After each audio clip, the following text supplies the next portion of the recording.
dreams just random images fired from an unconscious brain during sleep? Or something much more important, like life-saving inner guidance? How dreams can be healing and early warning tools for disease, financial crisis, or success. And love is still one of the behavioral science's greatest unanswered questions. Hello, I'm your host, author Kat O'Keefe Kanavos. Welcome to Dreaming Healing, where dreams and cutting-edge scientific research meet on syndicated Dream Vision 7 radio network. Dreaming Healing is every Tuesday at 9 a.m. and 9 p.m. Eastern, with live shows on the first and third evenings at 9 p.m. Eastern, 6 p.m. Pacific, when you can call in and ask Kat questions about your amazing dreams. Talk on air. Call toll-free 833-220-1200. That's 833-220-1200. Come live your dreams out loud with Kat. Good evening, everyone. I'm your host, Kat Kanavos, and you are listening to Dreaming Healing on Dream Vision 7 Radio TV Network. And our show tonight is going to be about awakening, rising into consciousness. I know I do all my shows about dreams, and this is about a bit about dreams too, but what do you do with your dreams? You awaken from them, and we're going to be talking about going from that dream state of awakening from the dream into rising into consciousness. If you're just listening to us right now, we are actually a video podcast, just like TV, and you can watch us either on your phone or your PC. And what you can do, if you're not listening right, and if you're not watching right now and you're only listening and you'd like to see us because we have a great panel tonight, you can go to my website. You can just type in Google Kat the Queen of Dreams, and that's K-A-T, Kat the Queen of Dreams, and it'll come right up on Google search. You can go to my website, and if you look up in the top right-hand corner, you'll see these black buttons, and one of them will say Dreaming Healing Radio Show. Just click on that. It'll take you to my website on Dream Vision 7 Radio Network, and you'll see a little TV with these cute little antennae on it. Click that, and you can watch us right now. And from that page, you can also go to all the archives and have fun watching and listening. So, I know we've all heard about being woke. I mean, if you're alive right now, you've heard of woke. But how is woke different from awakening? Is there a difference? Yes, there is. And can an awakening create a rising in consciousness? Well, our esteemed guest tonight, Rev Jon Scott, Bishop Carlton Pearson, and Pastor D.E. Paulk say yes. And we're going to talk to them about that. But first, we're going to do our protection meditation. So those of you who are with me for the very first time tonight, just follow my voice and I will lead you through this quick meditation where we are going to surround ourselves with a protection bubble. And that protection bubble is going to be around you forever because we want it so, therefore it is. So if you're driving and you're listening to me on your radio right now, your car radio, don't close your eyes. This will still work. It'll work really well. Just listen to us, okay? And then when you get to wherever you're going, you can always pull us back up on your PC or on your phone, and you can close your eyes and do it again, okay? So right now, what I want you to do is just kind of get comfy. Get comfy in your seat. Just feel yourself dropping down, getting ever so heavy, while at the same time feeling yourself become light.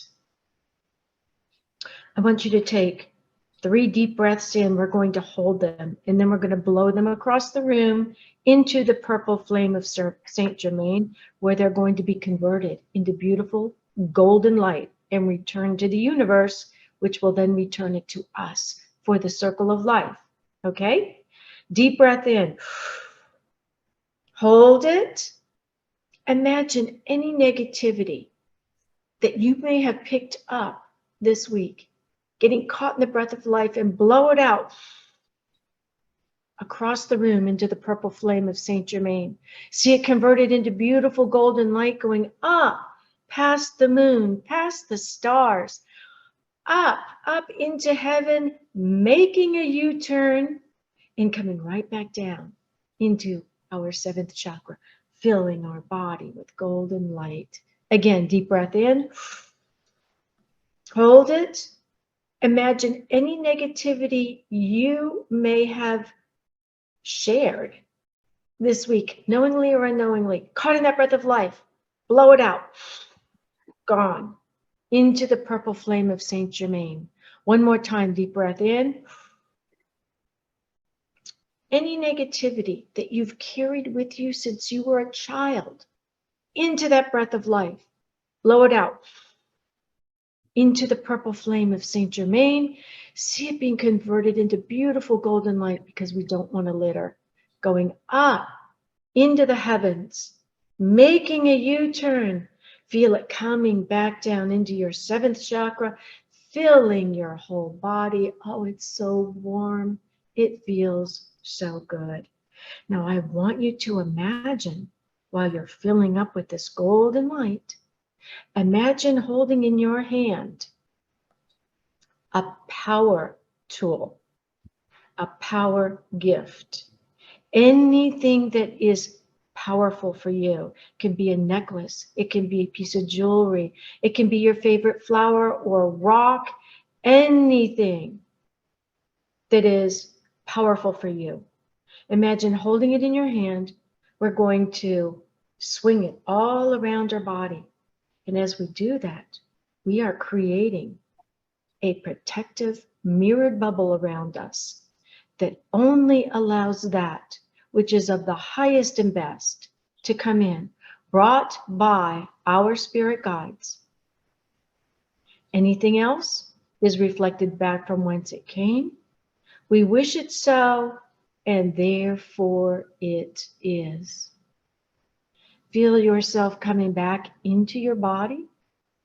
If you need to, put your fingertips together and press, and then create the prayer sign, pushing on all of your little chakras in your hands that will bring you back into your body. While you're doing that, I'm going to tell you about our guests tonight. Rev Jon Scott is a 3 generations fundamental preacher who from his earliest years has always had a love of music, singing in church, and connecting with people. Jon is a consummate communicator and world changer who skillfully unveils a mystery through meditation, song, or inspiration message. He makes a cosmic concept of universal accessible, and he makes it easy to understand through his visionary teachings. He is a man who is helping to create a better world by showing people a new way to see it. And he's received some of his inspiration from the teachings of leaders such as Dr. Wayne Dyer, Bishop Carlton Pearson, who you're going to meet tonight too, and Baba Ram Dass. He considers himself a lifetime student and open to all inspiration. You can learn more about him by going to firstunity.org and also the firstunity.org event Awakening Conference, Rising into Consciousness. We're going to be talking about that tonight. We're tying it all into this show. Another thing is on my website for Dream Vision 7 Radio Network, I have 4 different hot links for Reverend Jon, and you can just go to that site, click on them, and they will take you there. And for those of you who see the poster, the QR codes on the poster, just hold your phone up to it. This is how it works. Just hold your phone up to the QR code and look for your little camera. Hold it up, find your camera, and then you just click it. and the QR code will take you right there. It's just like so easy. So our second guest tonight is Bishop Carlton Pearson. And for those of you watching this show, you can see him. He's right here on the page now. He's the author of The Gospel of Inclusion. And I love this one. And get the hell out of my Bible. I love that. When I saw that, I was like, yes, I'm going to really like this man. He had a documentary movie, American Heretics, on Netflix, and it was about him. He was one of the most beloved Pentecostal Christian personalities of his generation, and thousands would fill arenas and churches to hear him sing and preach and inspire. Drastically changed when he stood on his mega church pulpit and proclaimed a new doctrine, one that I actually loved, one that declared that because of Christ, no soul will spend eternity in hell. Well, this controversial doctrine polarized faith communities all over the world. And Bishop Pearson wasn't prepared for the rejection and stones aimed at him. He lost everything. He lost his influence, his church, his friends, and his finances. In a short period of time, one of the church's most beloved went from hero to zero, seemingly overnight, and became the most prominently titled heretic. Yeah, you heard me right, heretic of his generation.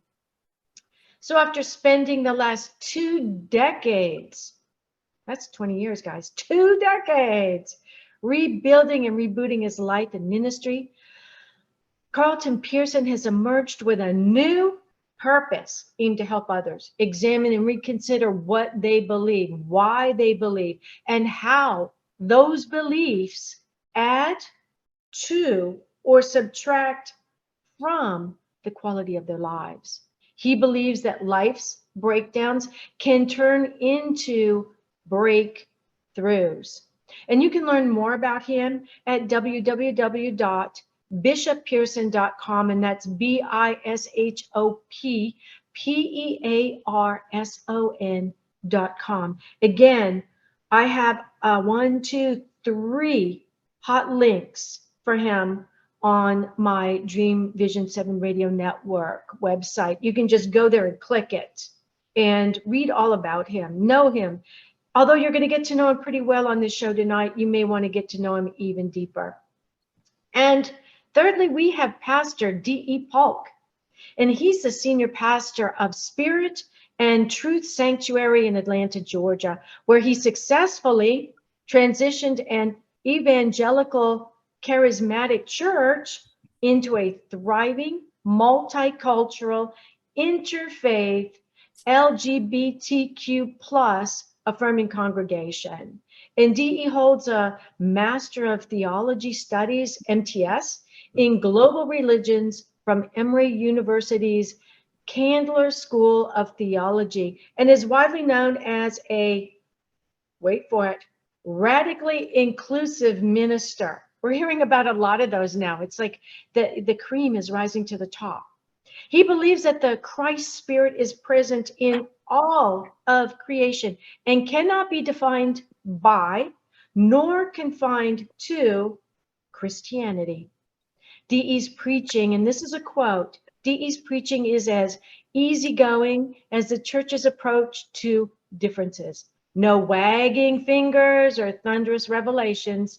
He treats parishioners as fellow companions on a spiritual journey. He sprinkles his conversational sermons with references to everyone from the Buddha to Teddy Pendergrass, and that was by John Blake, CNN Enterprise writer / producer. And again, you can learn more about him from mytruthsanctuary.com, and that's MYTRUTHSANCTUARY.com. My goodness, we just had so much to talk about here. Welcome to the show, gentlemen. Thank you. Happy to be here. Thank you. We're so glad you're here with us tonight. This is going to be an awesome show. So I would like to start with a question for all three of you, and I'm going to start with Reverend Jon Scott. Reverend Scott, with your backgrounds in religion and spirituality, what is your current work right now in spirituality? First of all, being a student, being wide open. I have no idea what I'm doing. And it's a beautiful space of freedom. Seriously, there's no dogma. There's no need to be right anymore for me. There's no need to really apprehend any knowledge. I know that anything we think we know is always limited. Knowledge in this life is limited to what we've experienced here. So being wide open to every opportunity that presents itself, that's the work I'm doing now, just asking us to go into the mystery and release our history. Wow, I love that. So let's, same question to you, Bishop Carlton Pearson. Pretty much the same. I am approaching my 70th year and just in a few weeks, and I'm reconsidering everything that I once believed and inviting others to rethink what they believe, why they believe it, and how those beliefs add to or subtract from the quality of their lives. It's a wide open field of wondering. I address thousands of people, through the internet and cyber, and but I'm not trying to preach as much as reach people who are in between seasons and sessions of consciousness and are ready to reevaluate, reconsider, remember their dismembered selves and souls and pull themselves into a different kind of wholeness and become less religious and more relational. And I believe that's possible. Yes, I think that's beautifully said.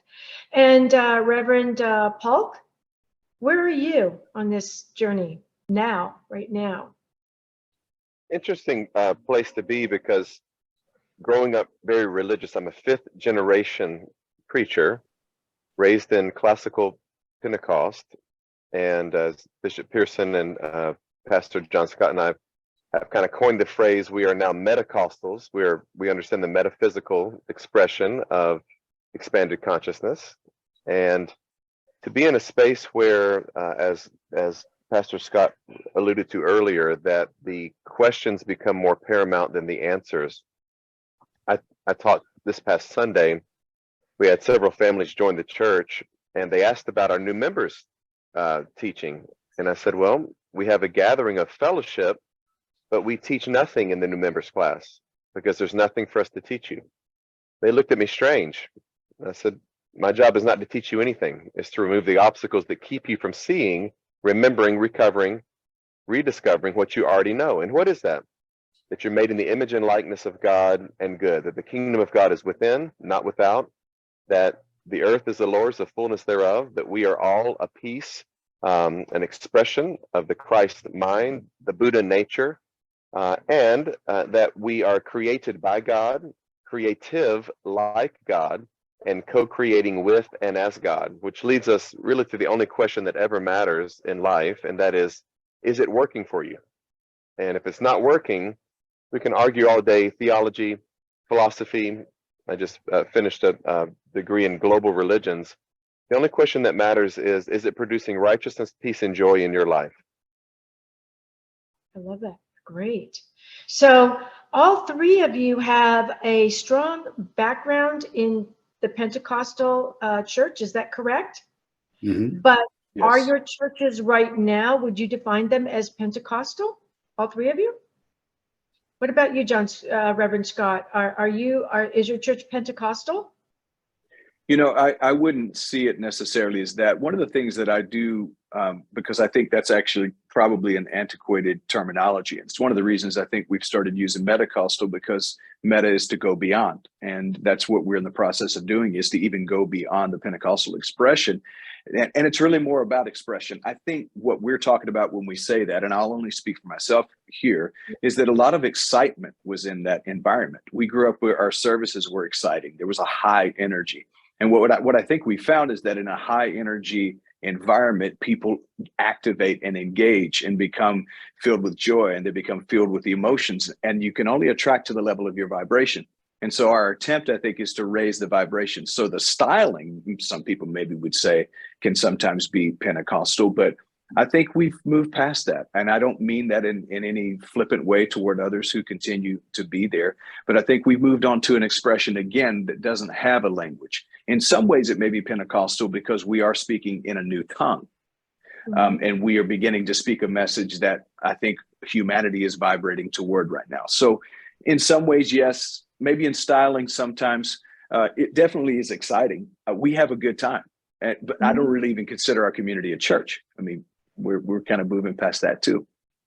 Yes, I've been to the services. I've been to quite a few of the services, and I would call it a meta service. It's a little bit of everything. It's like a buffet, and you get to pick what works for you, and nobody holds you responsible for that. They don't say, no, you have to stay in this box. There is no box. And that's what I find so engaging. The box is whatever you decide you want to put yourself in or not. Absolutely. So let me go to you, Reverend Paulk. What about, is your church actually full Pentecostal? Because when I was reading it, it didn't seem like it.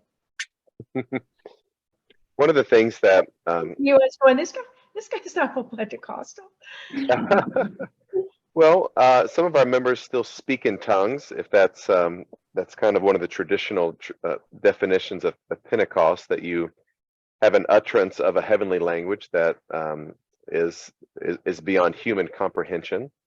But you know, one of the things I think that I'm encountering in, what do you call it, new thought, unity, religious science, science of mind, expanded consciousness, you know, whatever we call the higher mind, is that there's a fear of terminology.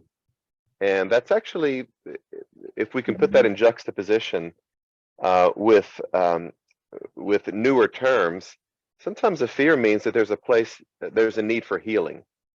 And whether it's calling God God, or spirit, or energy, or vibration, or frequency, the allowance to let everyone journey as they journey. And so if a Pentecostal wants to speak in tongues, they do. If a Buddhist comes to our service and wants to bow or genuflect, or a Hindu wants to say Om, they are allowed that space. And so in that framework, yes, we are Pentecostal, absolutely. Yes, we are New Thought. Yes, we are all things to all people, because God is too big to be placed in a specific definition. And so that's a little bit of an interesting answer there. There's some space that needs to be healed for those who are a little bit afraid of terminology. So it's a space that's totally inclusive. We've got to take a quick break, but when we come back, I'm going to be asking Bishop Carlton Pearson the same question. So he's got a little edge over you two, because he gets to think about his answer. I just kind of sprung it on you. Thanks a lot, Kat. We'll be right back.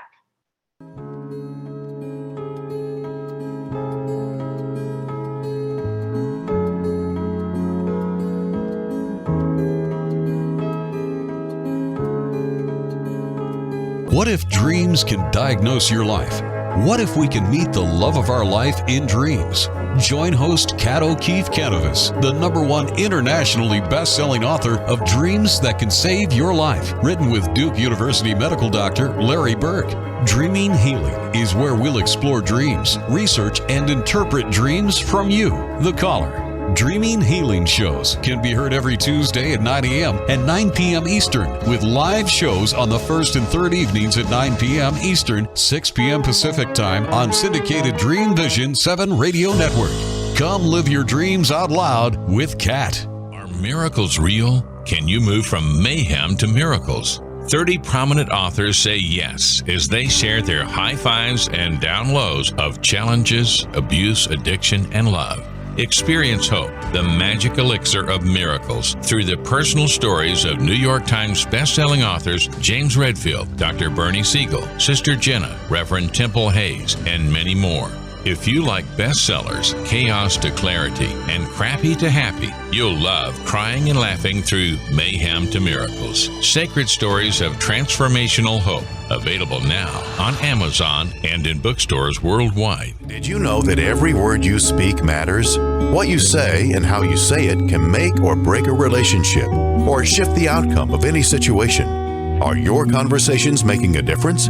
Faith in God, gratitude, authenticity, and giving are Teresa Velarde's heart. It's in this spirit that she's focused on making a difference in the lives she's blessed to touch. Conversations That Make a Difference is now on syndicated Dream Vision 7 radio network every Tuesday at 5 a.m. and 5 p.m. Eastern Time, with live call-in shows every first and third Tuesday at 5 p.m. Eastern. In a world facing annihilation, a miraculous African nun rises to become the first female pope through a web of war, murder, and betrayal. Loved by some, hated by many, she becomes the deadly target of Islamic terrorists and her own cardinals as she introduces a new vision that will either save humanity or accelerate its destruction. 4 people must race against a nuclear holocaust to learn her astonishing secret.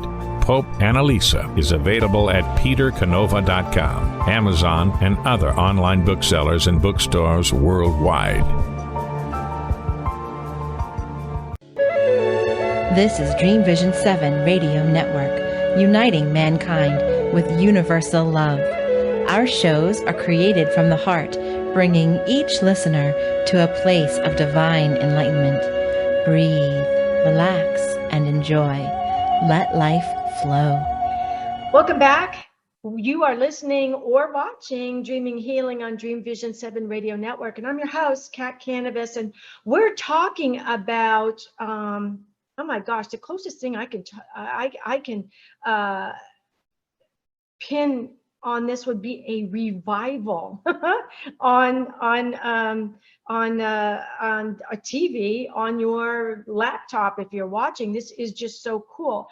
We're actually getting to see a shift in the concept of religion, turning it into a meta service. It's no longer labeled. You don't put a label on and walk into a church. You bring your faith and you bring your belief and you celebrate it with everybody else's faith and everybody else's belief. And it's just beautiful beyond words. So just before we went to break, we were talking about what the service is, or what our leaders here are doing now, because most of them, when I research them, I'm going, these aren't true blue Pentecostals. I've been to some of those services, and they're very different, and I say that in a beautiful way. They are so free of heart. I don't know how else to describe it. And their faith is so strong. So Bishop Carlton Pearson, how do you see the services that you're doing now? And the reason I saved you for last is because yours have gone through tremendous transition. Tell us a little about that. Well, Pentecostalism is the extreme and exotic, extravagant form of fundamentalist Christianity. We're on the edge. We're really edgy people that are connected more with feeling than thinking. I feel like the universe judges us less by what we feel than by what we think about what we feel. What Jonathan and DE and I have experienced is a new thought process. We are now thinking about what we feel and what we felt and why we felt it and what we think about what we feel right now. I merged my church with a Unitarian church. In fact, last Sunday, I had my choir come because we ordained one of my former members into the Unitarian Universalist tradition, who's a same gender-loving man, and his husband was there, and they all used to go to my other church, but it was don't ask, don't tell. So that never came out, but we ordained him, and I brought the choir in. And when the choir got through singing, there was that high frequency emotion mixed with the commotion of change and the devotion of spirituality. And I said to them, welcome to the All Souls Unicostal church. I caught them off guard and they all started laughing because the whole Pentecostal thing is about transcendence, literally going into a trance or having some kind of an out-of-body experience or expression. That's what drew, I think, D.E. and Jonathan and me and others like us to the Pentecostal expression. Not so much doctrine as experience. We believe in experiential Christianity, that we can experience what we consider to be God or God-likeness. And so anywhere I go now, and there's this preoccupation with drugs, and now even in the state of Oklahoma, they're considering recreational pot. I call it the Garden of Whedon. The leaves of the trees are for the healing of the nation. But I don't denounce it because people are seeking for something that transcends the constrictions and restrictions of the incarnation or incarceration of spirit and body. We long for the liberty and the freedom to think, to feel, to be, to say, to do what religion, which means restraint. Religion means to be somehow bound, not just together, but bound by an outer source.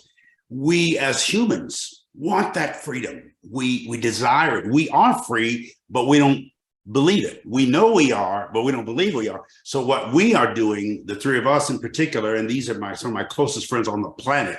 I respect and admire these guys like flesh and blood, and sometimes more intimately than that. Almost makes me emotional to even say it. They're some of my closest sons, but we feel guided and maybe in some ways guarded to be spokespersons for those who have not found the language, the literacy to express this deep desire for expansion and wantedness. So everywhere I go, whether it's Unitarian, New Thought, Unity, Charles and Myrtle Fillmore, Ernest Holmes, whatever it is, Reverend Ike, and we get into all these guys that have pricked our thinking and made us rethink, which is the word for repent. It means to rethink or reconsider, or really after you've thought, think again. We're at that think again thing. All of us are. So we can't stop or park where we are because we keep evolving, and there's no evolution without dissolution. So something is dissolving around us and about us as we evolve and expand to the next region or the next iteration of who we are and who we aren't. Very fast. Beautifully said. And one of the things that I really picked up was your word language. And I think language is important because so many of us do the same things, but we use a different word for it, so we think that we're not connected. Language sometimes can really get in our way. And when you talk about the trance, I could just almost feel some of my audience going, trance? Well, again, that's the language getting in the way. We pray. When we pray, we go into a form of trance to connect with our spirit guides, guardian angels, and higher power. Again, that language. So I'm switching the language out to be all-inclusive. Meta to those of you out there listening and watching right now. And for those of you who are still not there and still worried a little bit about the language, meditation. What I did with you at the beginning of this show was no different than what we're talking about right here. So take a deep breath, everything's okay, and stay with us here because we've got some really awesome stuff that we want to present to you and ask you to go beyond the language to actually embrace the concept. Good. So I want to ask each of you, because awakening is such, again, that language, it's such a strong word, wonderful word for me. I believe dreams are the sacred doorways to our higher power, spirit guides, guardian angels in heaven, that our dreams keep us connected to where we were before we were born so that we can make sure that we stay on the right path. And as a 3-time breast cancer survivor whose dreams diagnosed my illness, and then I had to go to the doctors and convince them to do tests to find it, I know dreams are a gift from God, and they're here so that we don't get caught up in the bureaucracy and the language of the earth, so that we can stay a little above that. And with that in mind, let me ask each of you again, and we may have to stop in between to go to our next break. But the question is, what does awakening mean to you, and how can that help us rise up in consciousness? For all of our audience out there that are going, does that mean woke? No, don't let the language get in the way. It's awakening. And so let's start with you, Reverend Jon Scott. What is an awakening? Well, to me, I'd like to just tag on to what we just talked about with transcend, transfer, transform. So a sleep state is similar to a trance. It's a trance of sorts. You're in transportation even while you're sleeping. So where are you transporting to, and how you sleep is just as important as how you're awake. I mean, doctors are telling us now that what you're doing as you go to sleep would literally cause you to trans your form, to move beyond your form or above your form, and you will create a new formula of a way of life as you live in your awakened state. So when we talk about a trance, I personally think that the awakened state is us transcending where we've been up to this point, waking up to a new reality. We're involved right now with an evolution of an upgrade, the whole planet. The last 30 years, according to many scientists now, we've experienced a 30 to 35% vibrational increase on the planet itself. And the earth is calling us to a higher place. Mother Earth has knocked on our door and said, wake up, baby, it's time for you to go to school. And so right now, that's what we're experiencing. So for me, being awake is just honestly, it's about removing all of the things that have stood in my way. It's rubbing my eyes and opening my eyes and seeing clearly what has always been there the whole time. There's nothing new happening, but I believe we're finally plugging into the strand of consciousness that is available to us throughout time, because time is just a construct. And sometimes it destructs us because we're too locked into what we've experienced up to this point. For me, awakening is shaking off the sleep, allowing myself to yawn and move into a new day, a new experience. And, you know, what we're seeing with the whole woke movement, I know there's some folks freaked out about what woke means and what it doesn't mean, because these days we try to politicize everything. But the reality is the planet itself is upgrading. Humanity is upgrading. And as our minds upgrade, our bodies are also beginning to upgrade. We're experiencing an awakening mind, spirit, and body. And what does it mean to me? It just means to be totally aware of my true self. I love that. You know, we tend sometimes to judge something that happens that we don't deem that we deem as being evil, mean, or bad for us. But sometimes we forget to look past it. For instance, we were locked down. We were locked down from a disease that was changing us physically inside. And now suddenly, as we're coming out of that, we're having an awakening. And so what we're talking about right now, this awakening, is a part of this universal shift. So why don't you share your opinions and how you feel about awakening with us on that as well?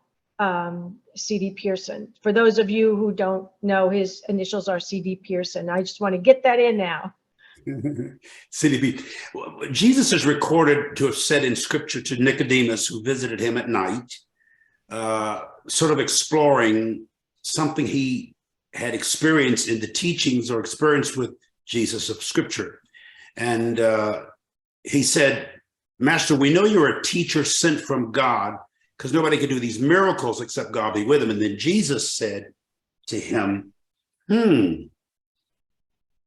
You must be born again, dude. The word again is the Greek word anothen, where we get the English word another, or an ether, an ethereal awakening, a spiritual awakening. It has nothing to do with saying Jesus is Lord and Savior and I confess my sin. That's what evangelicals have made it. But that initial concept was, you've had some kind of awakening, Nicodemus, because you recognize my Christology, which identifies with your Christ consciousness or Christ likeness. You've had some kind of awakening. The problem with awakening is that, and I think there's far more people awake than admit, they just keep pushing the snooze button. They're awake, they woke up, they just didn't get up because they're lazy. And so, and I've been through that myself. I'm encouraged that people are awakening. They just repeat it, and I've done it myself. And I don't want to get up. I just push the snooze button. So give me about 10 more minutes, and another 10 more minutes. But there's you're identifying, Kathleen, that this amazing, ethereal, esoteric, transcendent, transformative, sometimes transmuting awareness. Awakeness and awareness are the same thing. That's what I believe being born again is. I think the awakening is a new birthing of consciousness, a new birthing in consciousness. And that's what's happening on a planetary basis. It's happening from all parts of the world, not just any particular religion, but all religions, especially in this 21st century. I was born halfway through the last century in 1953, and I'm 23 years into the new century. And I'm thinking, this is not the same world I was born in 70 years ago. And I'm excited about this awakening. And to awokeness is a reference to African vernacular about being non-racist and non-bigoted toward marginalized people. So the people who are against being woke don't realize that it's insulting for people of color for you to denounce awakenness or wokeness, because it's like you want to ignore or act like you're sleeping, that I'm not hurt or hurting. Pentecost is not Hold about— on. We have to go to another break, so I'm going to come back to you to finish up on that, Bishop Okay. Carlton, just as soon as we get back. You are watching Dreaming Healing on Dream Vision 7 Radio Network, and I'm your host, Kat Kanavos. Don't go away. We'll be right back.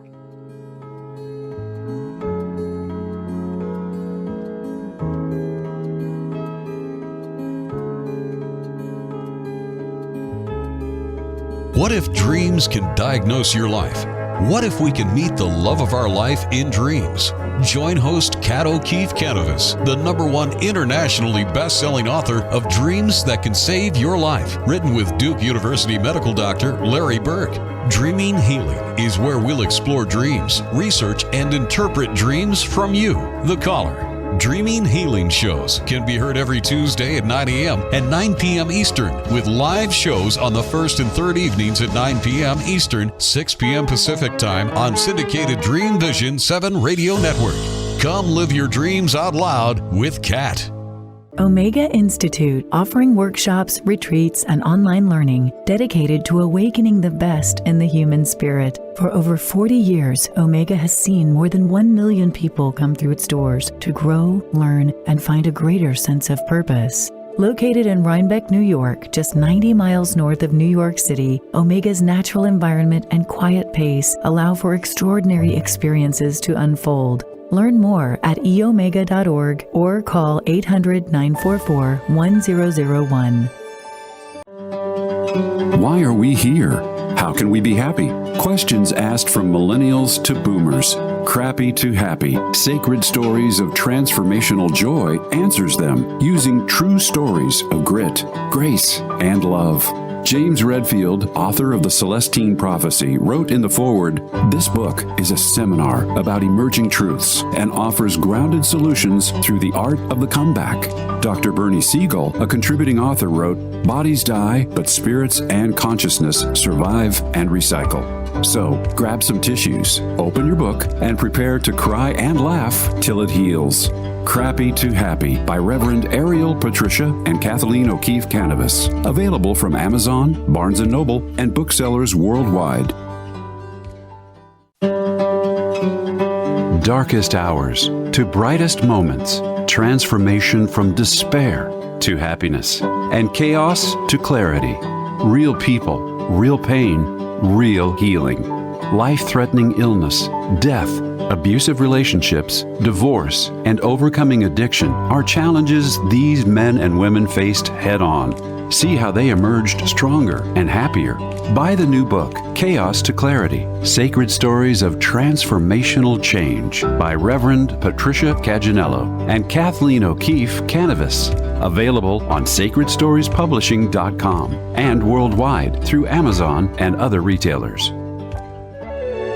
This is Dream Vision 7 Radio Network, uniting mankind with universal love. Our shows are created from the heart, bringing each listener to a place of divine enlightenment. Breathe, relax, and enjoy. Let life flow.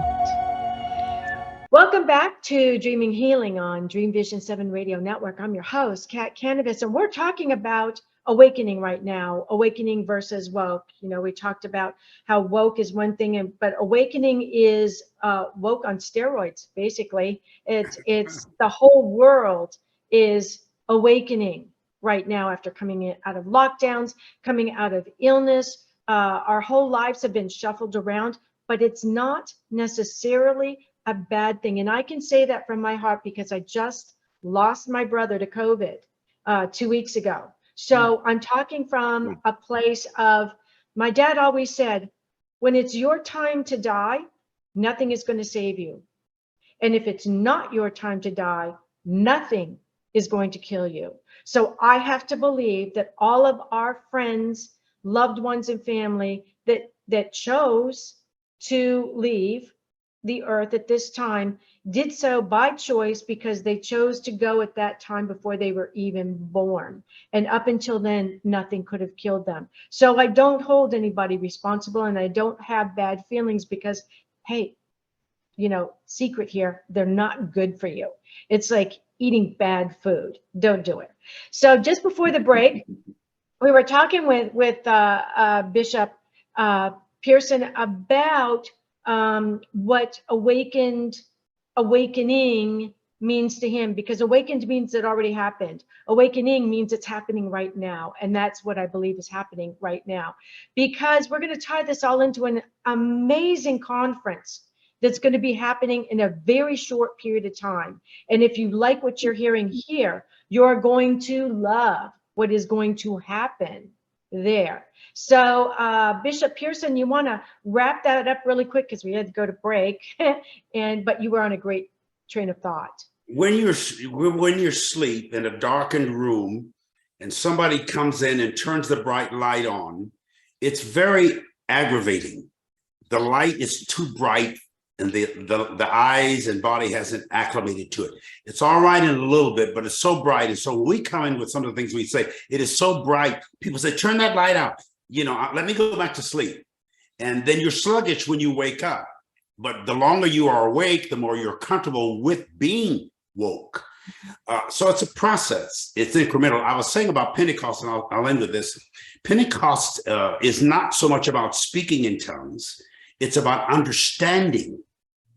They were overwhelmed because they understood in their language, as we talked earlier about language. There is a new lingo, a new language, a new way of expressing and experiencing life. And we're learning how to identify with another person's pain or pathos or path. We're identifying with the traveling and the journeys and the journals before we adjourn. He spoke of death. We must all live. We must all die. We must all live until we die. And then most of us believe we get to live again in a different iteration, a reiteration, or a new iteration of expression and experience. We could go on about that forever. But anyway, this is all about understanding, even if it means developing a new language, or at least relating to a new form of communication. Yeah, And our language grows all the time. It's very fluid. We didn't have the word iPhone or cell phones 20 years ago. We didn't know what that was. Our language is changing, and we must change with that language. And I don't know about you, but when I talk to my cats, people probably think I'm in a Pentecostal church, because I make all kinds of weird noises and they make all kinds of weird noises back, and we have a communication going on there. That's good. Great. So, Great.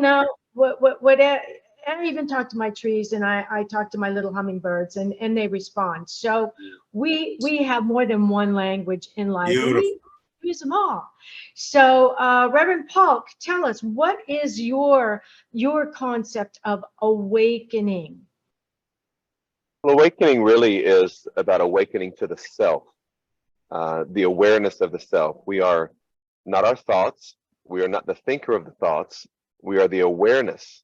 We are the observer of the thinker who is having the thoughts. And so in that way, we are not our beliefs. We are not our doctrines, our dogmas. We are the spirit capable of having, considering, clearing out, and really actually getting rid of all the filters. I think it's interesting, Kat, that behind your left shoulder, there is a Picasso. If it's a real Picasso, we need to be friends. If it's a print, then you're a little bit more like me. I had that same Picasso in my house for 20 years, Kat. And the image there is actually of a woman who is looking into a mirror and seeing something that is skewed. She's not seeing the accurate vision or version of herself. And so it is reminiscent that all of us see the world, we see others, and we even see ourselves through some type of filter, bias, prejudice, projection of the past, pain, whatever those things are. It's an interesting conversation about wokeness and awakeness, because what we're holding in tension here is a disparate juxtaposition between neoliberalism and wokeness. And if you'll give me 30 seconds, I'll give you a little bit of, I'll unpack that for you. There's some nuance here. Neoliberalism is what's assigned mostly to middle class or upper class white America, that is concerned with things like the environment, recycling, animal rights, things that are, as Reverend Dr. Michael Beckwith might encourage us, you can't really think on a higher plane until you're out of survival mode, okay? Wokeness is the voice of the oppressed masses, the disenfranchised, the marginalized, that are not really as concerned about cage-free eggs and cows that are allowed to roam free as they are with human lives. And so what we hold in this beautiful tension that I really do call beautiful, because I think it's all a part of the awakening process, is that, yes, I'm a dog lover. I speak to my dogs as you speak to your cats. My dog and I this morning saved a little bird that was caught into a gutter at our church, and posted it on Instagram. We've already got hundreds of likes on it, and so that is my white privilege neoliberalism connecting to a little bird that is trapped while homeless people walk the street past my church. And so it is a necessary tension, as Siddhartha Gautama the Buddha might encourage us, to hold these truths in a tension, not to go to the extreme of wokeness or to another extreme of neoliberalism that's only concerned with environmentalism and cage-free eggs that cost us $12 a dozen now for some reason, but to hear the voice of all of it. And that's why every voice is included at the table of expanded consciousness. Martin Luther King reminds us that protest is the voice of the silence. And so there is a pendulum swing. There is a ball that's been held beneath the surface of the water that is exploding up. As Jesus exploded onto the scene and said, the Mosaic law is ridiculous. You couldn't follow it. Your forefathers couldn't follow it. And you're now putting a vice, an albatross around the neck of the next generation. But all of those ebbs and flows, as Bishop Pearson would remind us, it is a stew. It is the sweet. It's the salty. It's the bitter. It's all of that comes in together, where the white privileged mind can hear the voice of the oppressed. The oppressed can hear the voice of we all need to hear that voice. And that pendulum that swings from one extreme to the other will find a place of sacred space that we call the middle way. That's what I know is happening in this time. Good. You know, that's amazing, and it brings to mind one of my instructors when I was at a spiritual school said, you have to remember, because some of us were getting annoyed. Confession time. We were getting annoyed with some of the other students. And I remember she said to us, you have to remember something. Some of you here are going to be in the freshman class of high school, and others of you are going to be kindergartners. And you are going to have trouble communicating because one person has an advanced language to them and another person is learning that language. But the bottom line is you're all here to learn. And maybe what you in high school need to learn is how to reconnect with the kindergartners. That's life everywhere you go. And when you find that you're not able to communicate with someone, ask yourself, what do I need to do to be able to be accepting of this person without having to use language, which is something we were talking about earlier? And the answer is actions. Love is an action. It's not a language. And we're all on this planet together, so we need to use that love. So we're coming up to, the last part of this section, and I want to get into this next part that's really important, which is, how is this event, the awakening, rising into consciousness, how do you see this event being a benefit to the universe, basically? Because I believe that at events like this, it's not just us here on the earth plane who show up. It's our relatives who show up as well to stand beside us and say, here, during meditation, we can reach out and reconnect with each other, which is the ultimate goal of being alive. So let's start with you, Reverend Jon Scott. And I did hear that Reverend Michael Beckwith is going to be a part of this event as well. Yes. So, when we started talking about having events during 2023, I'm just one of these guys that still believes people want to get together, that people want to be in a space where they can encourage each other. There's a scripture in the Christian New Testament that talks about it being surrounded by a great cloud of witnesses. And that cloud, we know now that everything is in the cloud. If you have an iPhone or if you have an ouch phone or whatever kind of phone you might have, it's all in the cloud in some way. And I wanted to create an opportunity for people to get together around a particular vibration. And what I was feeling in my soul was not awakened as if it has ended, but awakening as if it's ongoing. And that rising into consciousness is just what I saw in my mind as I began to talk about awakening. And I couldn't think of any better people than the people that I love and respect the most in this life to be a part of this, because I knew the vibration they would be bringing. And yes, Dr. Michael Beckwith is going to be sharing with us during that weekend. Dr. LaCara Foster, who is a very interesting prophetess, psychic, somebody who is connected in that way. And her journey is going to be just fun to experience and be around. This will be the first time I've met her in person. I met her through podcast Bishop Pearson. And then, of course, Bishop Pearson and Pastor D.E. Paulk. We literally are in a text group that we send each other crazy, ridiculous, and funny videos all the time. So we're constantly in communication. But when I have them close to me and can hug their necks, it's just very meaningful. And I love these two so much. And then a friend of ours, Maggie Alderman, who's going to be coming over from Central Florida, First Unity or Unity of Central Florida, is going to be sharing as well. It's going to be a wonderful event that includes multicultural food, multicultural expression in music and art. There's going to be a full-on New Thought concert on that Friday night, but so many wonderful presenters, including the beautiful people who have been on your show today. And how can our audience get tickets to this? Where can they go to find it? Quickly, we have about 30 seconds before we've got to get on. Yeah, absolutely. So firstunity.org, but firstunityevents.com is a new landing page, firstunityevents.com. And you'll be able to locate all of that information there. Thank you guys so much for being on the show with us today. This has been such a pleasure. And I have another show that I think I'd like to try and get you on. It's actually my husband's show, Quantum Spirituality, because I think that you guys as a panel would be awesome. Thank you, everybody listening tonight. Remember, everybody dreams. Some dreams, same lives. Make sure you write yours down. Good night, everyone. Thank you for joining us this evening. And a big thanks to our producer. Tune in next time to Dreaming Healing for more cutting-edge research, live dream interpretations, and stories with radio host and award-winning author Kat O'Keefe Kanavos.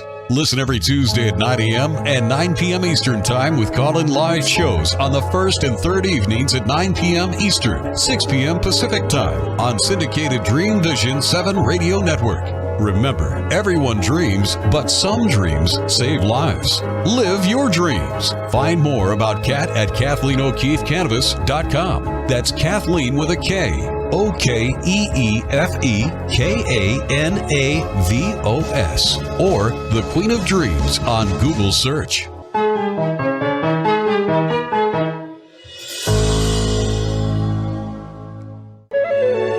This is Dream Vision 7 Radio Network, uniting mankind with universal love. Our shows are created from the heart, bringing each listener to a place of divine enlightenment. Breathe, relax, and enjoy. Let life flow.